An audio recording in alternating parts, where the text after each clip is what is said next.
Sfida dhe kriza më e madhe që ka sot rinia është kriza e identitetit. Identitet do të thotë mos e ta dish se kush je. Dhe kriza e identitetit është që ti nuk e di se kush je. Nuk ka më keq kur njeriu nuk njeh veten e tij. Nuk ka më keq kur njeriu nuk e di se nga vjen.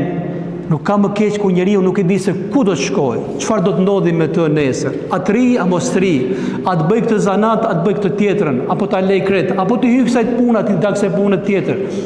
Pjesa më e madhe e rinisë tonë po të shohëshin të paqartë. Jenë paqartë për shkollat e tyre, paqartë për punën e tyre. Do rrinë apo do ikin? Nëse ikin, ku do të ikin? Çfarë do të ndodhi me ta? Me i pyet bite kujt jeni, nga vini, nuk jenë paqartë pjesa më e madhe e rinisë. E dini se çfarë mirësie është drejtimi nga kibla? Imagjino që stresi ka njeriu ku do të falet, por nuk e di nga është kibla. Është i paqartë.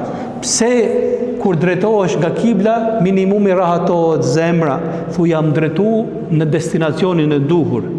Atëherë një rini e cila ka krizë identiteti, ajo nuk ka kible. Nuk po flas për kiblen thjesht kiblen e namazit që kemi nga Meka, nga Bejtullahi, po është kibla e shpirtit, është kibla e mendjes, një rini e cila nuk e njeh se është vazhdimi i një populli që ka histori, vazhdimi i disa njerëzve, gjyshërve dhe gjyshëve që kanë qenë besimtar, ndoshta s'kan patur shumë shkollë, s'kan patur shumë pasuri, por kanë qenë njerëz fisnik, kanë qenë njerëz të mirë. Njëri që nuk vlerëson të kaluarën e tij, ai nuk e di se kush është sot dhe nuk e di se çfarë do të bëhet me të nesër.